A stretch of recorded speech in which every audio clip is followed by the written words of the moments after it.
Welcome to Inspired Edinburgh, powerful conversations helping you reconnect with your purpose. I'm Elliot Reeves, and my guest today is Tom McDonald. Tom is Managing Partner of the Exsel Group, Scotland's local technology expert and mobile partner of the Scottish Football Association.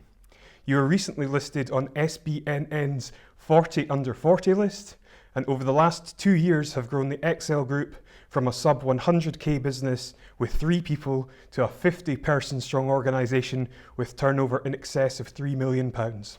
Wow. Tom, it's an absolute pleasure to have you here. Welcome to the show. Thank you very much. It's a pleasure to be here. Great. You've come a reasonable distance this evening, so it's greatly appreciated. No, Thank you. So it would be great to start off by finding out a bit more about yourself and I suppose your journey that has brought you to where you are at the moment. So yeah, who is Tom McDonald? Well, so I am originally from Airdrie, which is just 30 miles from Edinburgh and 20 miles from Glasgow. So Yeah. I was born and brought up in a small town, and from a fairly normal family, fairly normal working class family, but always aspired really to be my own person and run my own business. I was very independent from a very young age. Okay. First attempted to move out of home at 16 and then moved back in at 16 in 2 weeks. Purchased my first house when I was 18 and was always really quick to get on to being independent and running my own businesses. I started my first business when I was 19. Took a brief stint into the music industry when I was about 21, and just really focused on driving my own business portfolio and running and doing what I wanted to do and what I thought was best for me to do. Yeah. After the first few businesses came to an end, I moved on from the music business and decided to take a year off, and then went back into the corporate world and worked with a few big corporate companies such as BT and Orange and some major conglomerates in the world of IT and telecommunications. Quickly realised though that wasn't for me, which brought me on the journey back to Exsel, where I could relive the real kind of entrepreneurial drive that I had to work for myself and go that way. So Yeah. After that's me been now just over 3 years at Exsel now, and Okay. just doing what we can to make it a great company within Scotland. Yeah, definitely. That's a really good introduction. I like that. So what are the things that you're most passionate about, and what are the things that you really love doing? Well, I'm really passionate about business. Okay. Business for me, there's 2 levels. I'm very, very passionate about Scotland, and I'm very, very passionate about business, and that makes me very, very passionate about business in Scotland.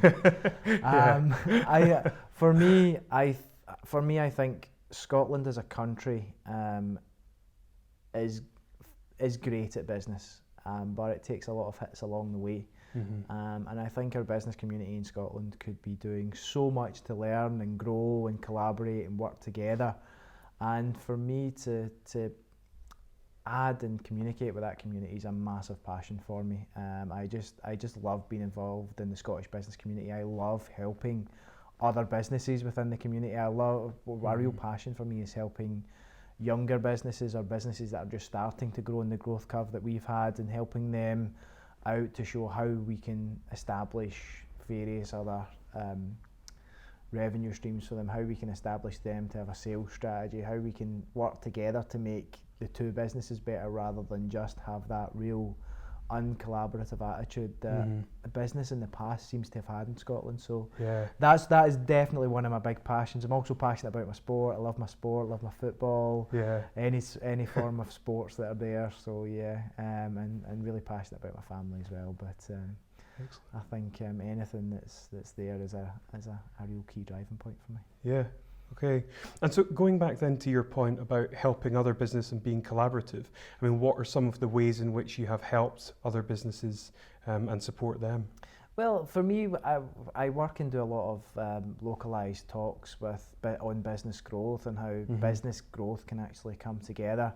A lot of help with businesses and how to develop sales strategies as well. We've got a lot of great young technically minded people in Scotland who are developing and making great products, but just need a little bit of help in getting those products to market, and how to make those products accessible for actual people to buy rather than just being another pipe dream. And I think anything we can do to help there. I work with a number of younger businesses and people who are trying to get products to market, spend a lot of time with them to say, right, well, yeah, you've got a great product, but how do you communicate that product out to people? And work in a number of various other channels and speaking to people about how they actually go ahead, market their business, how they can help establish growth, what they can really do to help their business grow, and learn from some of the pitfalls that we've had as well, because I don't think I'm the ultimate expert in Scotland on growth, but I think people can certainly use our experiences to learn and maybe avoid some of the mistakes we've made, and vice versa. I can learn from these other companies as well about new technology that's coming out, about what pitfalls they've had, about how we grow as a business, and yeah, it's more about sharing rather than helping, to be honest. Yeah. And so in terms of pitfalls, are you able to share with us maybe some of the things that you've experienced yourself? Oh yeah, I mean, business is, one thing people realise in business is that everybody has this idea that a startup is the most difficult thing to do in business, that taking that big leap from going from either being in employment or leaving university or even leaving home and having the comfort of everything you have, starting your business, getting into the real world is going to be the most difficult transition you're ever going to have to make. It's not until you actually try and scale that business that you realise that that was the easy part. And then it opens up a whole new world of eventualities and things that get thrown at you that you were never expecting, and challenges that come up on a daily basis that you think your challenge is make enough money to pay the bills. No, as soon as you have 40 or 50 people, new and inventive challenges come along every day. What I would really say to people, if you really do have the real drive to go and grow a business or scale a business to that level, is get the right people around about you. Is make sure you've got people that are going to be there supporting you, that have the passion, that have the work ethic, that fit in with you as a person to help you grow that business, and you'll avoid as many pitfalls as you possibly can avoid. We've had some great experiences just with things that you would never expect, HR issues that you just don't expect, but you've just got to adapt to them as you kind of come along, and there's loads there. Excellent. Okay, so in recognition of your achievements, you were recently named in the 40 under 40 list. Yes. So how did that feel, and what does it mean to you? It means a great deal. Everybody in business has got to understand their why and why they actually want to be in business. For me, a big part of being in business is about recognition. And being recognised as one of the top 40 entrepreneurs or business people under 40 in Scotland is a massive achievement for me. It's a massive tick on my list of things that will define me as a person, and it really underlines that it's a little bit of a I knew I could do this moment, and I knew I could do that, so it's huge for me. That's great. So I suppose, other than accolades or being on lists and receiving awards, what are some of the other things that drive you, perhaps the more sort of personal values and things like that, if you like? I was having a conversation with a colleague the other day, and he made a great point about business, and he sat down and he said, at the end of the day, business is about what you bring home. And for me, I've got my partner, my kids, my family at home, and that drives me on every single day, because I know that I'm creating something not just for me but for them as well, and that's a massive driving point for anybody. And the fact that I can give them a lifestyle that I want to be able to give them through business is the main driving point behind any form of business. But for me, Scotland's also about this community spirit that Scotland actually has. We're a very small country, but in times of hardship, Scotland is always the country that can bring itself together to help each other. And being able to give back to the community is massive for me. We're still a small business, but corporate social responsibility is massive for us. We work with a number of charities in Scotland.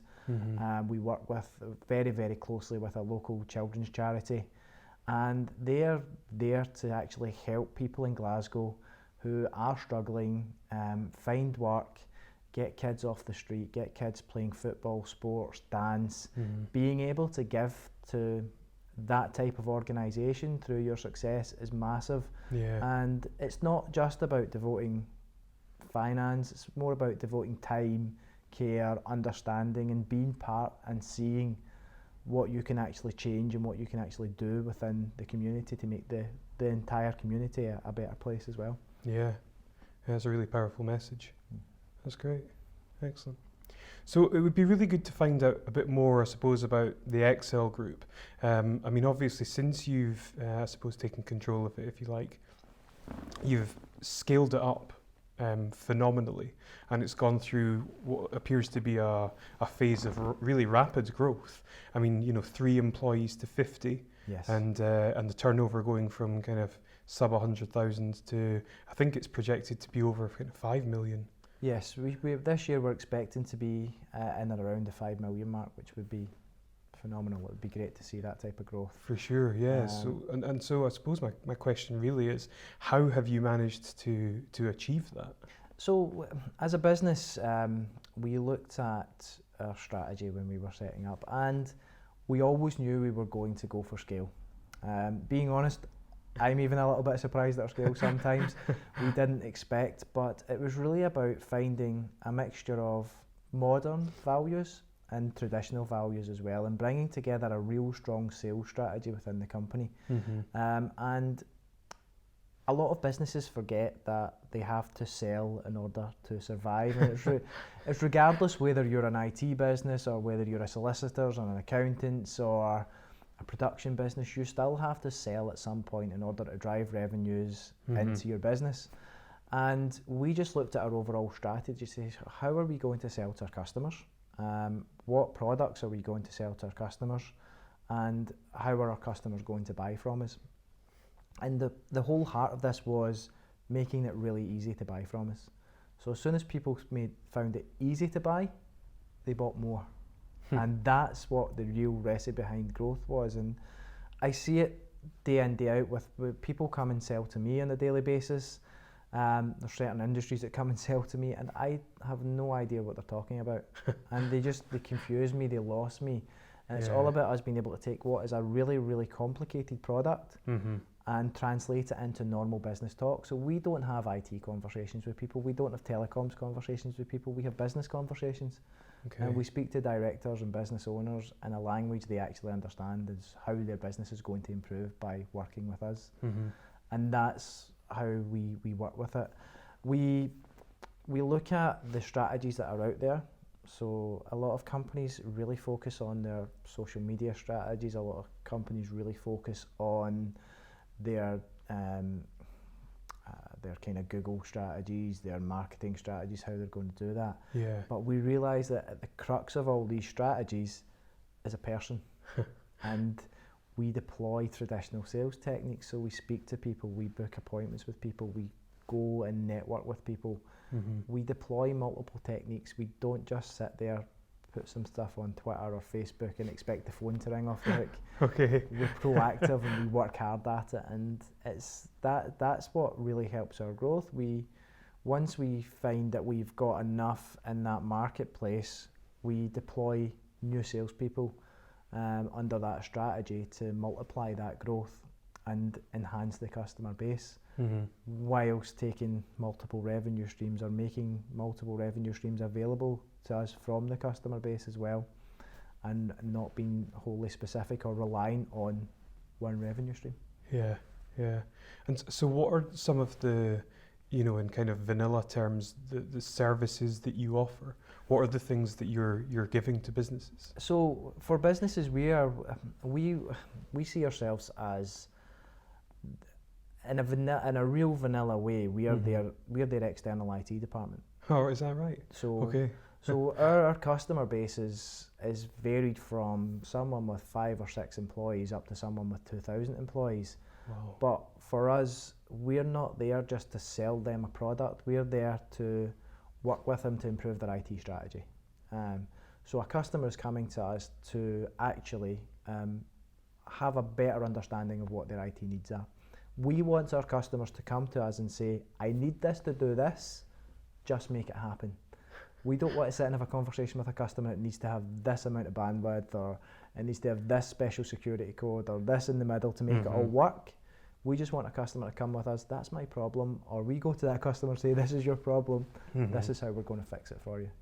And that's really vanilla how we do. So we look at everything from a customer's telephony structure to their IT infrastructure, their mobile working structure, their management of these devices, into how they're going to transition into the cloud. Because the cloud is the future of technology now. People are having to move to the cloud. The cloud is a way forward for most people. So it's also about building a roadmap with that customer to say, the cloud is coming, it's inevitable, so here's how your structure is looking today, here's how it's looking in 2 years, here's how it's looking in 5 years, and here's the plan for moving you along that way. So it's about building up a longer term relationship rather than just in there to quickly sell a customer something and move on. That's just not our strategy. Yeah, and that is such a good strategy. Yeah, that's great. So what are some of the things that you foresee changing over the next few years, and how are you positioned in order to deal with those? Change in the next few years, it's a question people always ask, and it's such a hard question to answer because it literally changes on a daily basis. I mean, you go out to the States and you've got cars driving themselves just now, so how does an IT environment look compared to that? It's quite frightening. So people, for me, the world is changing, the business world is changing. So from the business world, is employment's becoming less and less required, because people can now work from themselves more readily. They can have more, I'm going to use the Uber type scenario, there's more Uber type products coming on board where people are really starting to live in this world of becoming a subcontractor and a self-employed subcontractor. And that's the big disruption that's going on at the moment. It's that Uber have started a real phase of people now subcontracting into different industries, and rather than being employed full time by other people. From an IT point of view, the cloud is taking over. I mean, people are putting everything in the cloud now. Most people that are probably watching have got their photos in the cloud, their videos in the cloud. Nobody really understands what the cloud actually is, but they've got their photos, their videos, their documents, their storage, their files, everything they need is going into the cloud. And people will start making their phone calls via the cloud, they'll start making their mobile phone calls via the cloud. Everything over the next 4 to 5 years will be going via the cloud. What that means is we'll all have super fast connectivity in our homes, which will open new products and services. And the connectivity is the big driving force behind this. And there's massive connectivity. It's getting trialled down south just now into York, and the fact that people can get unlimited speeds to their home is going to make the home much more interactive, being able to control things from your smartphone. And for me, there's two elements to it. The smartphone is becoming a person's be all and end all. You can virtually do everything from your smartphone, that you don't need anything else. So the smartphone, we had a conversation about it the other day there, is smartphone is now your way to communicate and advertise to your customer as well. Because that is the thing that is in their hand more than anything else. It's the person's watch, it is their diary, it is everything that's there. And that's how people actually now need to communicate, is through this handheld device that is there, whether that's via email, push messaging, SMS. But it's all about the world adapting to that and realise, right, how do we link in with the smartphone? Is that via Twitter? Is that via social media? Is that via direct messaging to the smartphone? And just gathering on how that is going to disrupt and change over the next 3, 4, 5 years. Especially in our industry, where we're now considering, will everybody have a phone on their desk anymore? Is there any real need for the desk phone? Is there any real need for the house phone anymore? Is it just going to be a broadband connection into everybody's home? It's just going to be an internet connection into everybody's office. So there's lots and lots of change that you can't really pinpoint what it's going to look like, but the one thing I will say, in 10 years' time, it's going to look completely different to what it's going to look like now. Yeah, definitely. No doubt about that. It's really interesting. I mean, the changes that you see, they're so fast, and so, I suppose, regular. I mean, I consider myself to be relatively tech savvy, and I'm still nowhere near, the forefront of the things that are happening. Do you think there's a sort of a threat or a danger that our generation, or almost certainly older generations, will be kind of usurped by the changes in tech? Yeah, I think this is what businesses need to realise, that their customer is now Generation X. Yes. And Generation X is the buyer now. So the products and even the method of selling these products need to align with that generation. And I mean, our kids are going to operate a completely different set of product set that we operate. I mean, I've just upgraded to iOS 10 and I'm struggling with the changes on that. Yeah. So there's so much going on that people will always need to constantly change, and it's all about being at the forefront of that change. A big thing in business is that businesses see change as risk. Change isn't risk, change is actually opportunity. If you can embrace that change, you can embrace the opportunity.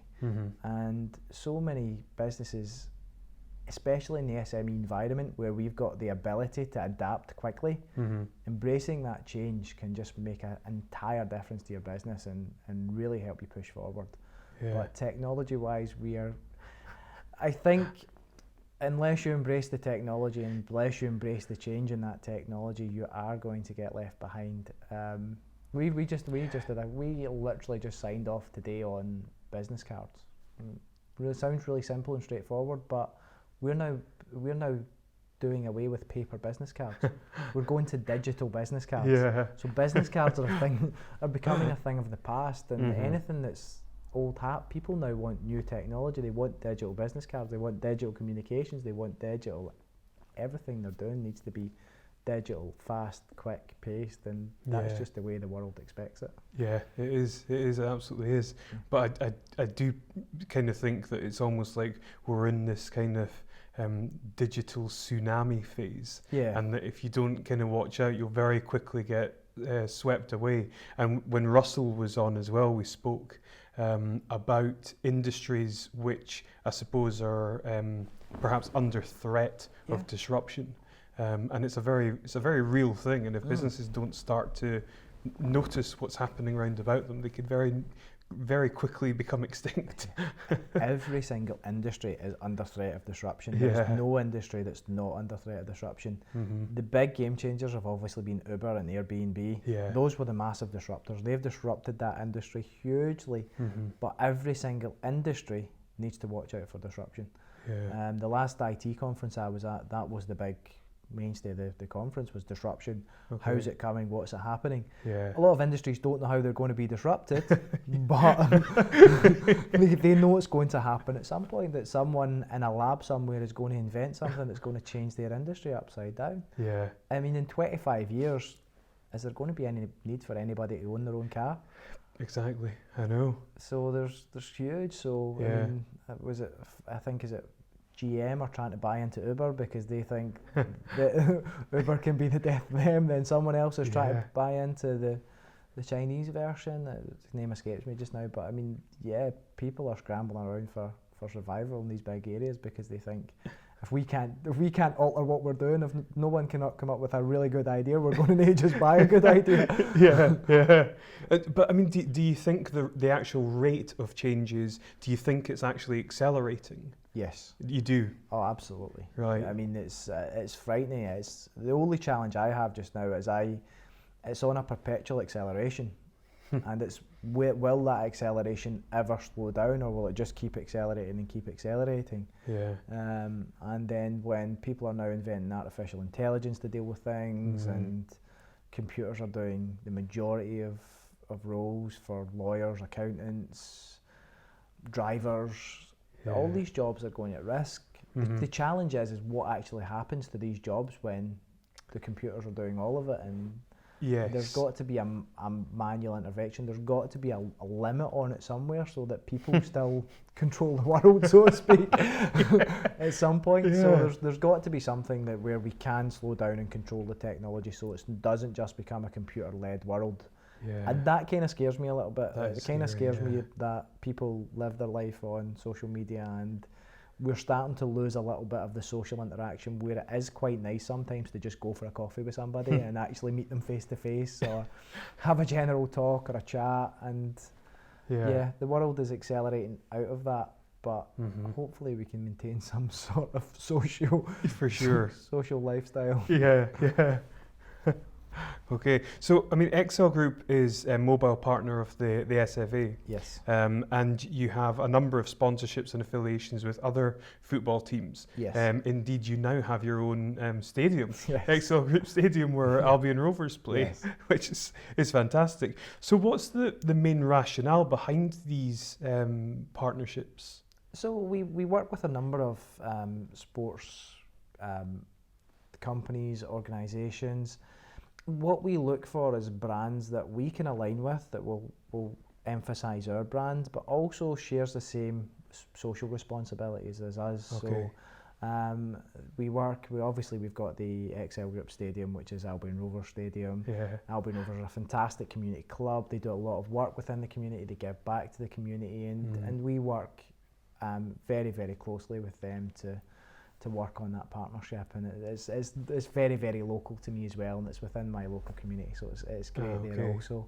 We also work with Celtic FC women's team, That's which right. again, Uh-huh. the women's team have got a great, and women's football is very, very much on the up within Scotland. It's a great brand, it's a great portfolio of sport to include all aspects, and for me, sport should be about inclusivity for all. Everybody should be able to play sport, enjoy sport, and it should be celebrated throughout this country. It's always been a country that loved sport, so again, it's a great area to be involved in, just to see things grow and happen. And women's football in Scotland is definitely a scale up. The women's national team has just qualified for the championships. So it's a great brand to be behind and a great brand to be working with. It's just great to have us associated with that brand as well. Yeah. We also just recently, last year, we were sponsoring Kimberly Rennicks when she was trying to get to Brazil for the Olympic Games. Kimberly and her sister won gold at the Commonwealth Games a few years ago, and we were sponsoring her road to Rio. Sadly, she got injured just before the games and wasn't going to be able to make it. But being able to work with that element of the community and see people excel and be great at what they actually do, regardless whether it's business or sport, it's just a massive passion for us, and it means a lot to be able to do that within the community as well. Yeah, it's excellent.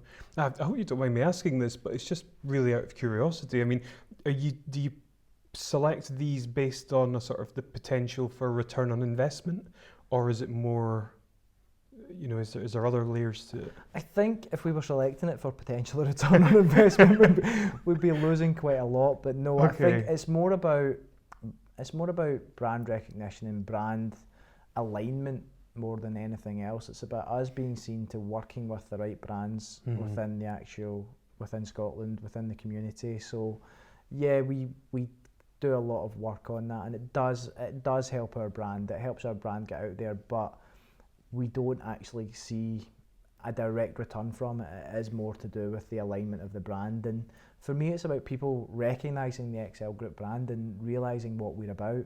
We aren't just about being this corporate company who want to sell lots and make lots of money. That's not what we're about. We are about working in the community, working with areas of the community that need help, and just being aligned with that segment. It's brilliant. Really, really good. So what are some of the main things that you're focusing on at the moment from a business perspective? At the moment, we were focusing on expanding the business throughout Scotland. So our main office is in Glasgow.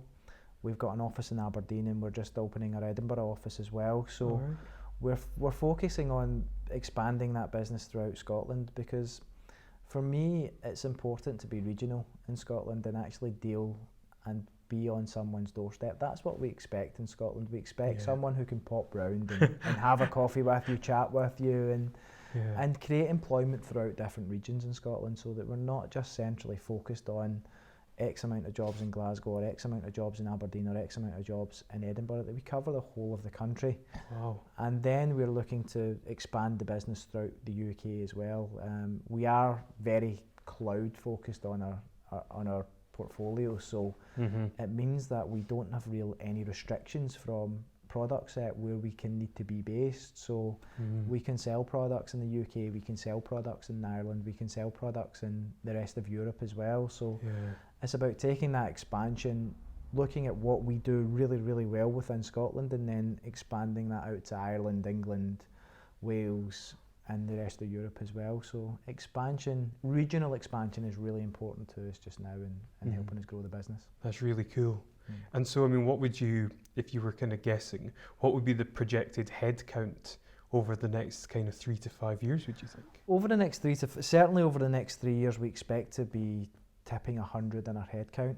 And over the next 5 years, I've not really worked out any real European expansion, but if we were successful in getting to Ireland and to Europe, I would expect to see that probably hit 200.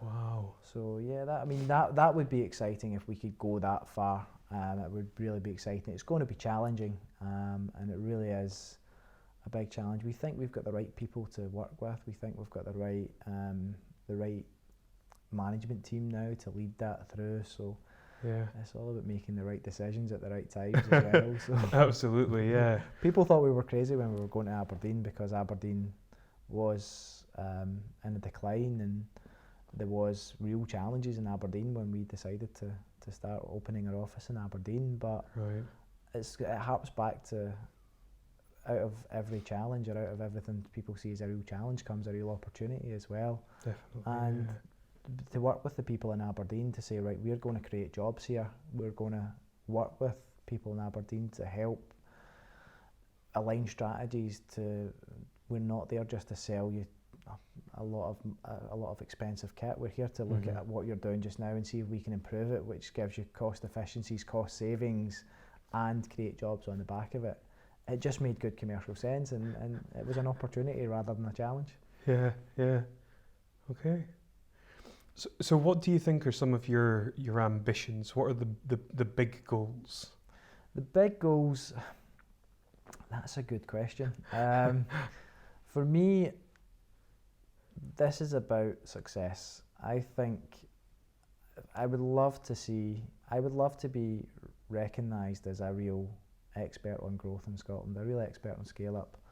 And it's not just me, there's a team of people behind me that work really hard as well. We've got 6 directors in our business who each have their own speciality in what they actually do. We've got 3 main shareholders in our business who are active daily employees of the business as well. So these people work really hard with me and deserve a lot of recognition for what they do as well. But for me and the team to be seen as a real expert in growth and growing business, and it would be a real success story for me, and being seen as one of Scotland's top entrepreneurs or top businessmen would be ideal. Yeah, it would be ideal. I like it. It's good ambition.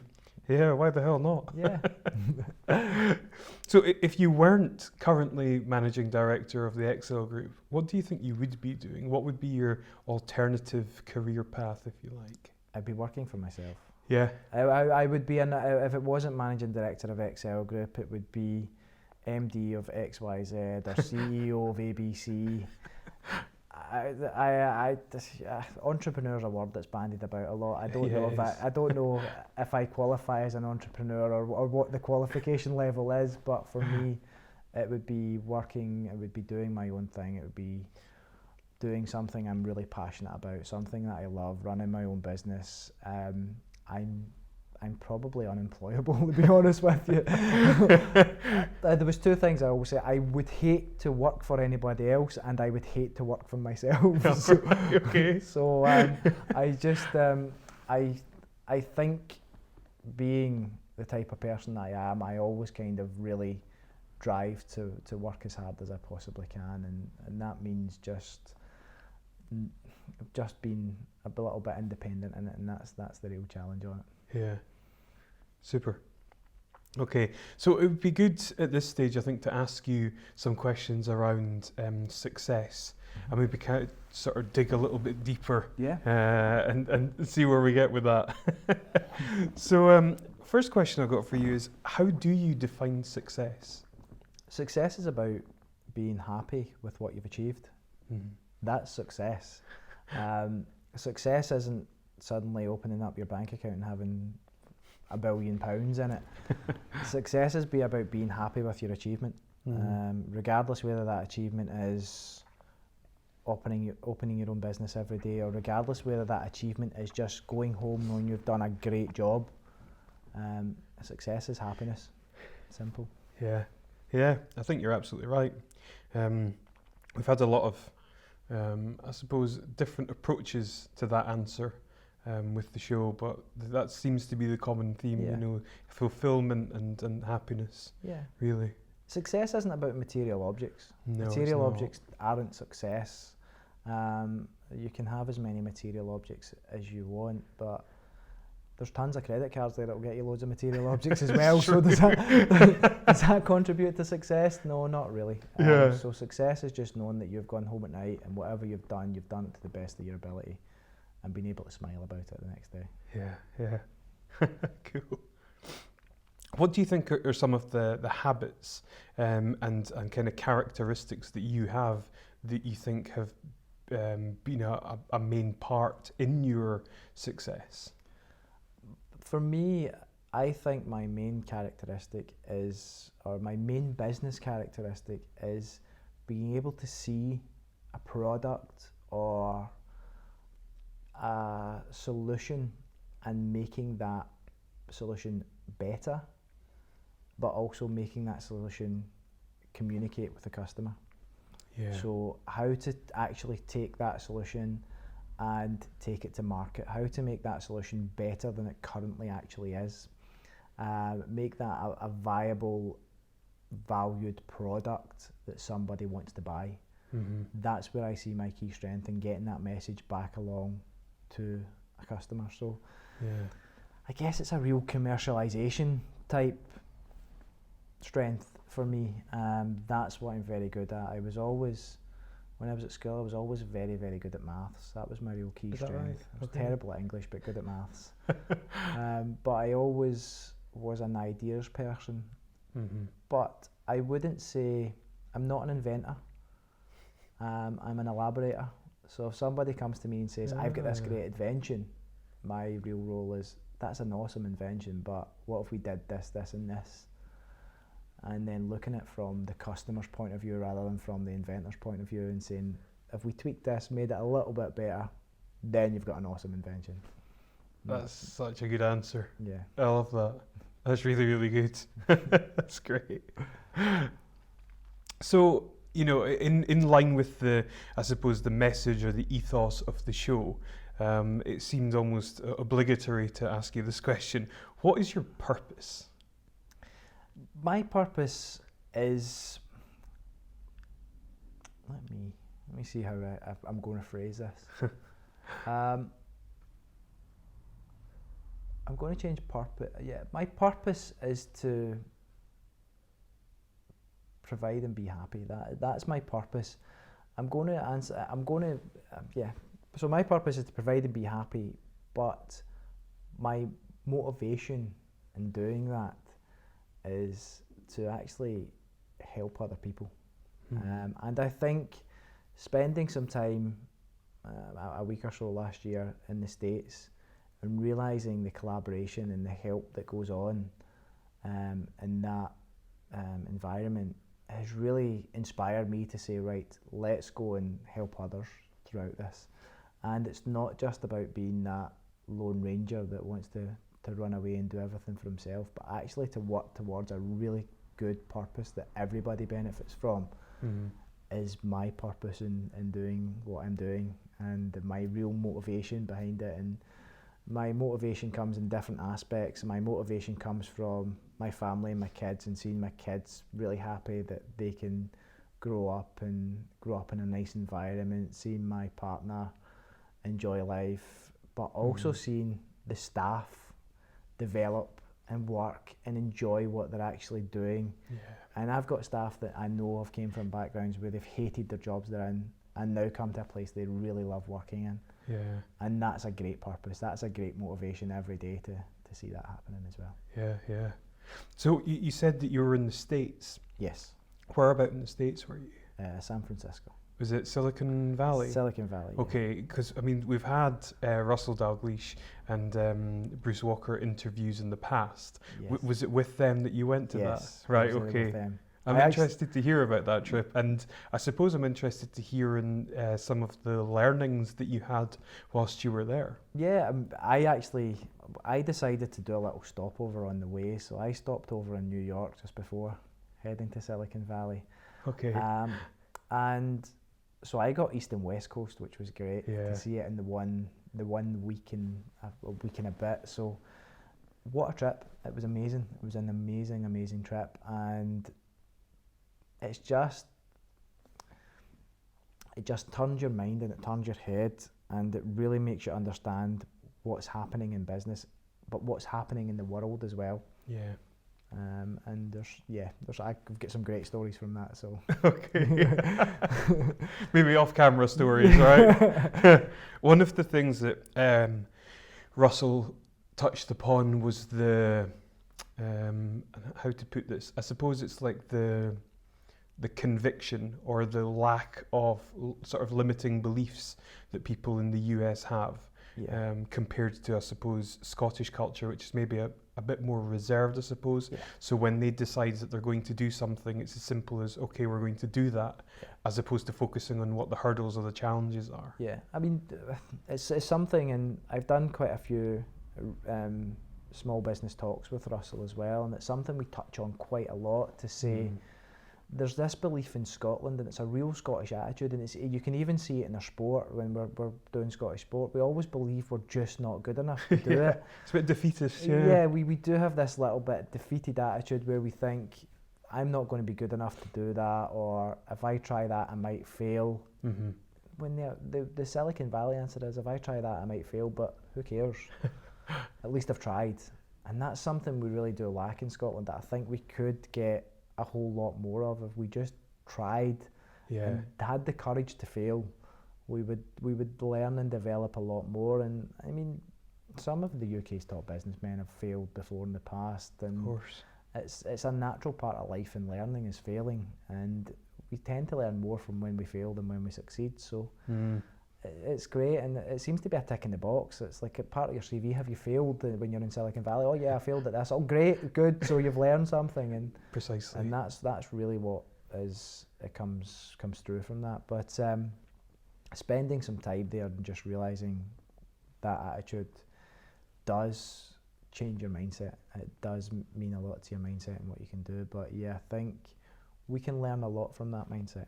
Yes. Don't get me wrong, as an environment, it's a crazy place. I mean, they've got all these companies who are coming up with ideas, and they don't really go to market or sell anything. They just have this idea, but suddenly after 4 months, it's a $1, $10, $5, $15 billion idea that might never ever get off the ground.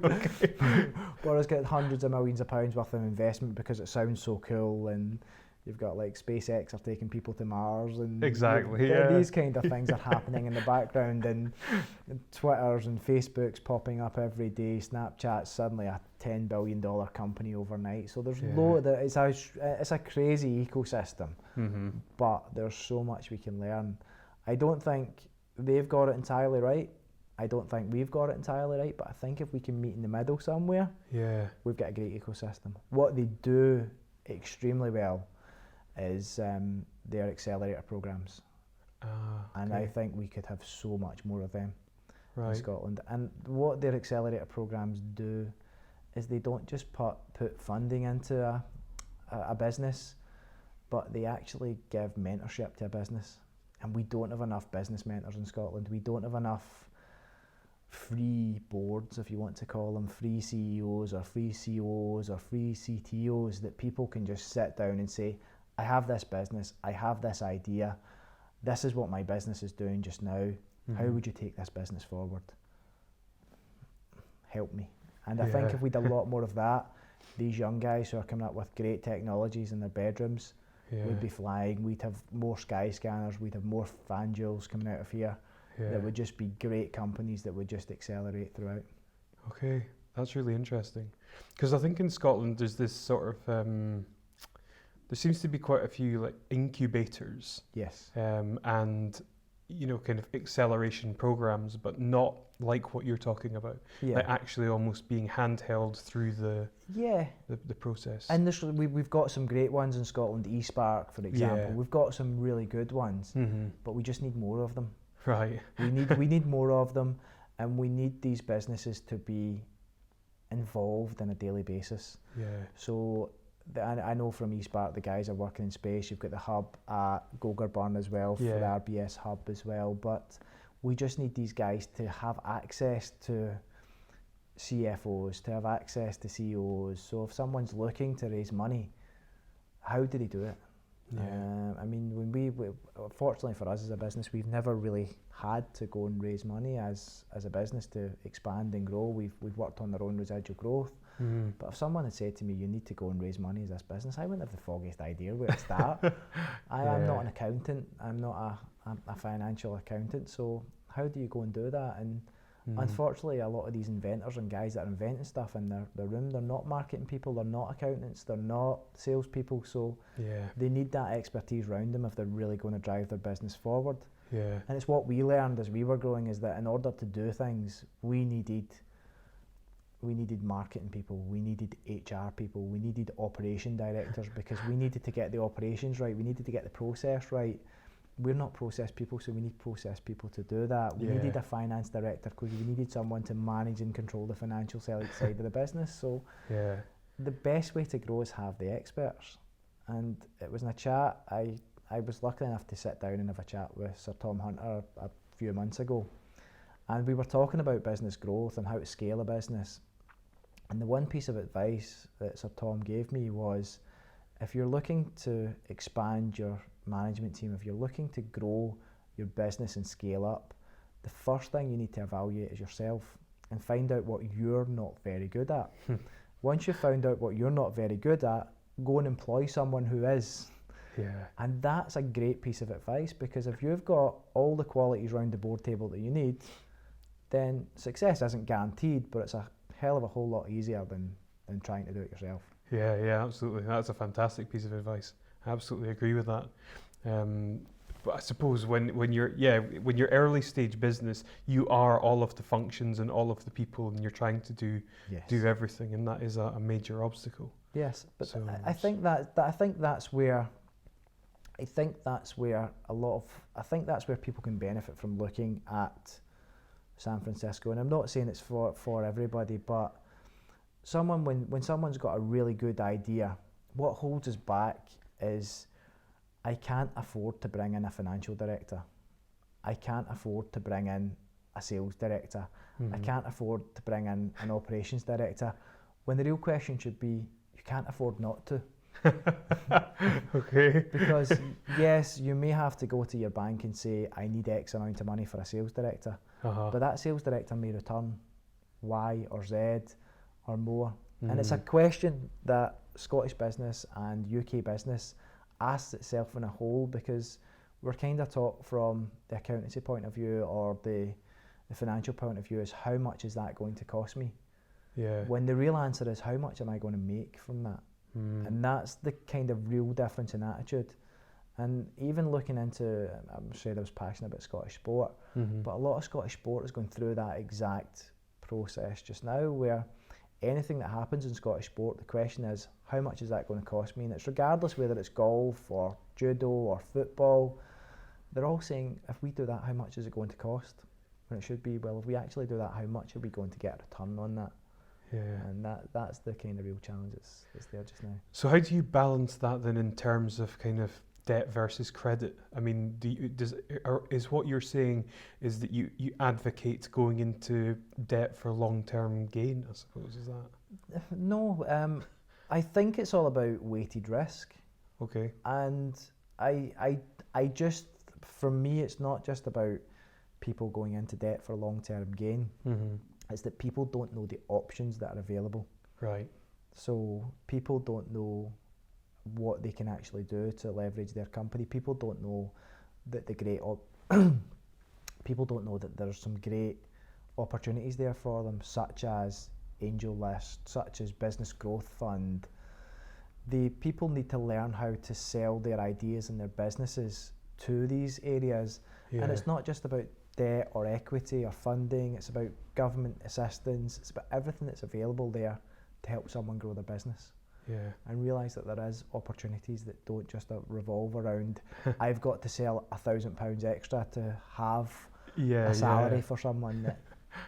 That there's certain things that can come together to make it work too. Yeah, I've never heard of Business Growth Fund or Angel List. Are they angel investing organisations? So, Angel List is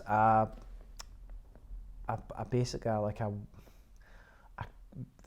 crowded website where investors are there, so people upload their pitches, and angels all over the world look at these pitches to see if it's something they want to invest in for an obvious equity stake in the business. Similar to like crowdfunding as well. Crowdfunding is another great way to raise debt or equity funding in your business. Mm-hmm. And Business Growth Fund is a government-backed banking initiative where banks are looking to take stakes in high-growth businesses for high levels of funding. And Business Growth Fund's a little bit more advanced, where they're looking for £5 million plus turnover businesses for £2 million worth of investment for stakes in that business. But it's all about having that courage to have a roadmap to say, right, in 3 years' time we want to be speaking to Business Growth Fund, or we want to be speaking to Angel List, and this is our idea, this is our concept and what we're going to do.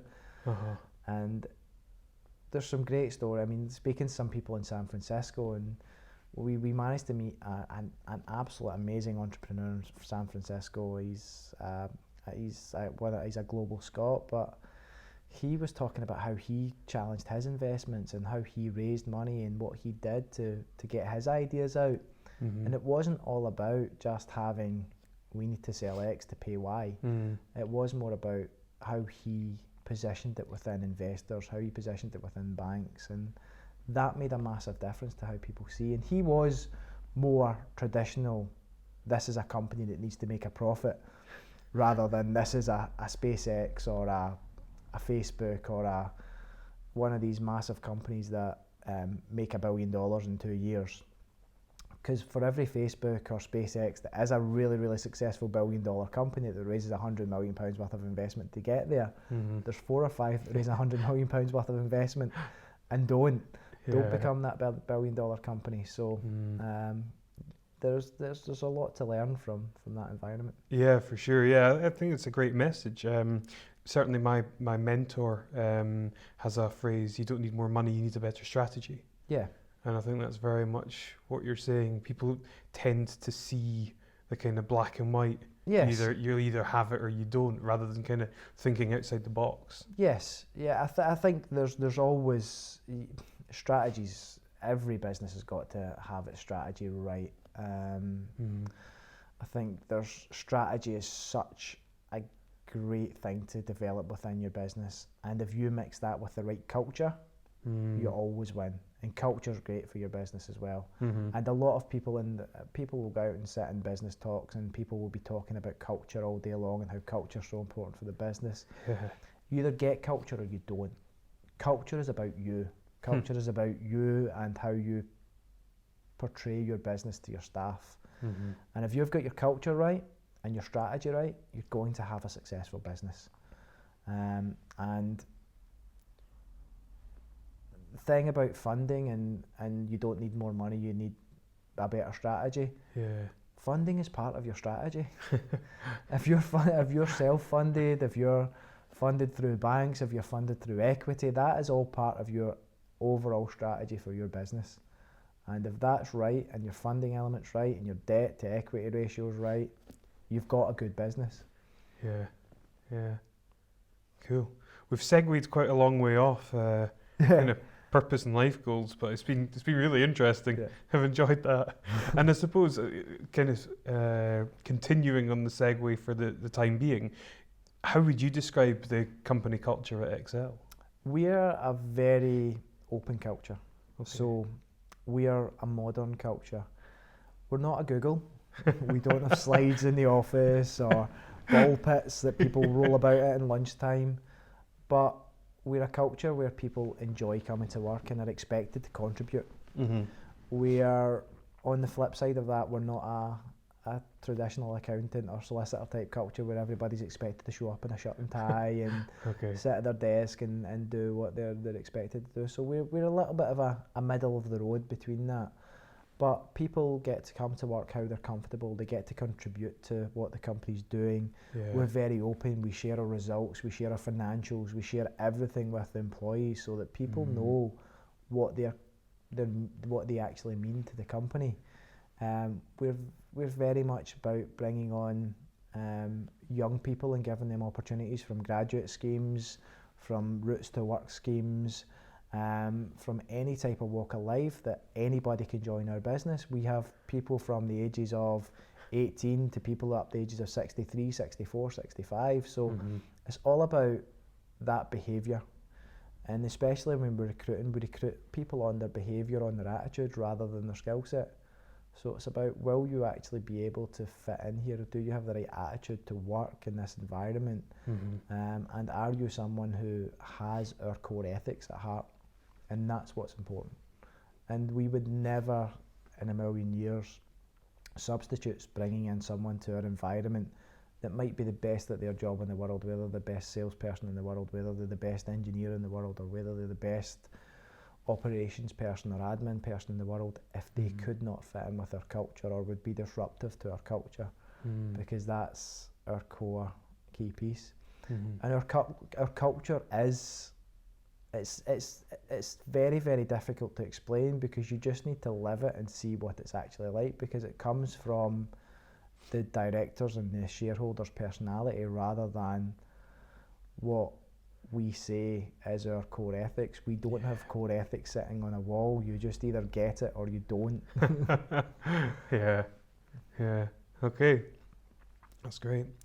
Who are your mentors, or who are the people that inspire you? I always, for me, the people that inspire me most are my parents, to be honest. Okay. So that's who inspires me most, and I've said it quite a few times, and I always get a bit of a digging back home for when I say it. But I come from a really working class background, and my parents just really worked really hard to make sure that we, as a family, just survive's the wrong word, but as a family we wanted for nothing, because my dad was a builder, my mum was a cleaner, and they just worked really hard to make sure that I, as a kid, wanted for nothing, was always at school, and just had a real positive attitude about life. So for me, they're a real inspiration, because they've done everything they possibly could to bring me up the right way, to make sure that I was brought up well. So that's my main inspiration. Business people that I admire is, there's lots of business people that I admire. I think from a very on the Scottish point of view on it, but I think people like Michelle Moan's done a fantastic job. She's brought a really great business throughout Scotland. She's shown some fantastic skills, media skills, business skills, and she knows exactly what she wants, and she's driven to go and get it as well. You mentioned Russell Dalgleish. I do a lot of work with Russell. He's a great mentor. He does a lot of mentoring for me. He's my ear sometimes to speak to and get some experience, some advice. But there's tons of people I think there throughout Scotland that are great to look up to. I think throughout the UK you've got people like Sir Alan Sugar who've just gone and created great businesses from kind of nothing. So I kind of admire anybody who just gets up and does it for themselves and just goes, and regardless whether they come from the greatest background or a working class background or the poorest backgrounds, they just go and do it. And whether that's a sports person or a business person, they don't let anything hold them back, and that's what inspires me the most. And yeah, there's tons of that. Yeah, a lot of it. Great, very, very inspirational answer. So, thank you. Right. What's the best piece of advice you've ever received? The best piece of advice I've ever received. Well, that's a good one. I think the best piece of advice I ever received was just don't give up. Just keep going. And I can't pinpoint any single person that's told me that, because I've been told it so many times and I've heard it so many times. But it's just keep going. It's don't give up. It's just for me that's key. I think it all goes back to the don't be afraid to fail.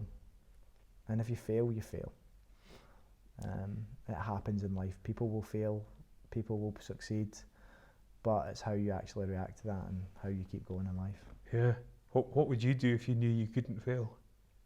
What would I do if I knew I couldn't fail? Everything. Everything. Yeah, I think if you can't fail, you keep going. Unfortunately, that's not a possibility. But if I couldn't fail, I would just do everything. Yeah. If you had the opportunity to have a conversation with the 20-year-old you, what would you say? Oh wow, that's an amazing question. Yeah. I would tell him what's going to happen. Or I may not actually. Do you know, I probably wouldn't. I would probably just let him experience it for himself, because I've through the last 12 years now, I've succeeded a lot and I've failed a lot, but everything I've done, I don't really regret it. So I think I would just tap him on the shoulder and tell him good luck, enjoy, and let him go and find it all out, because I think that journey in the last 12 years has made me who I am, and without that journey I wouldn't be sitting here and I wouldn't be doing what I'm doing. So yeah, I'd probably just give him a nudge, tell him good luck and tell him to go on his way. That's classic. If you could change anything in the world, what would it be and why? I think my big passion is kids. Okay. And that's changed because if you'd asked me that question 5 or 6 years ago, before I had kids, I would have probably been the least likely person in the world to actually have kids and enjoy the family life. But for me, I think every kid in the world deserves a chance, and if I could change anything in the world, it would be to give every kid in the world a chance to live a good life. And that's why I'm really passionate about working with the guys. It's a little charity called A&M Scotland, and I think every single kid, regardless whether they're from a background, whether they're from a refugee background, or whether they're from a background where the parents can't work or haven't got a job or have got drug problems or alcohol problems or financial problems, every single kid deserves a chance to live their life, go to school and have a really good life regardless what they choose. Yeah.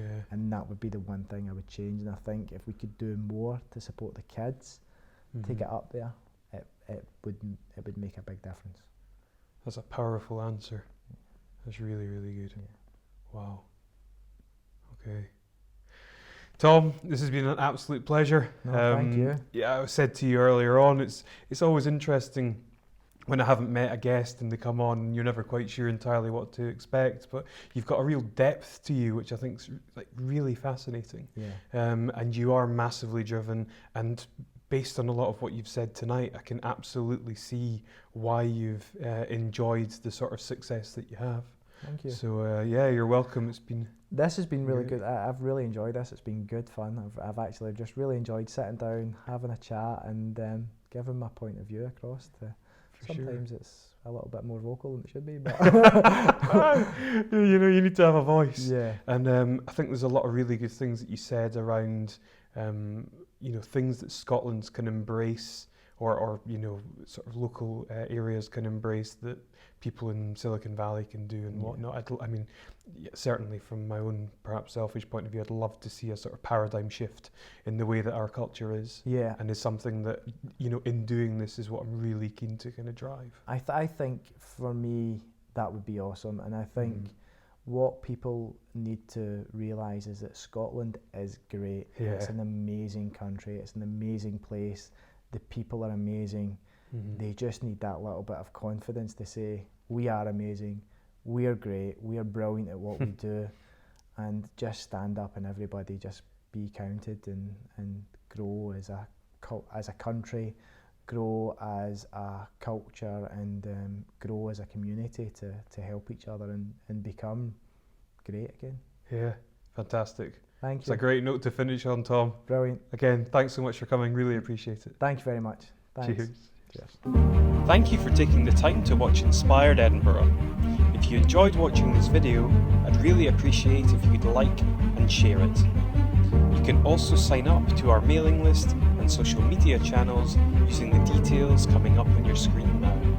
If you have any feedback or suggestions, please feel free to comment. Until next time, reconnect with your purpose and inspire others.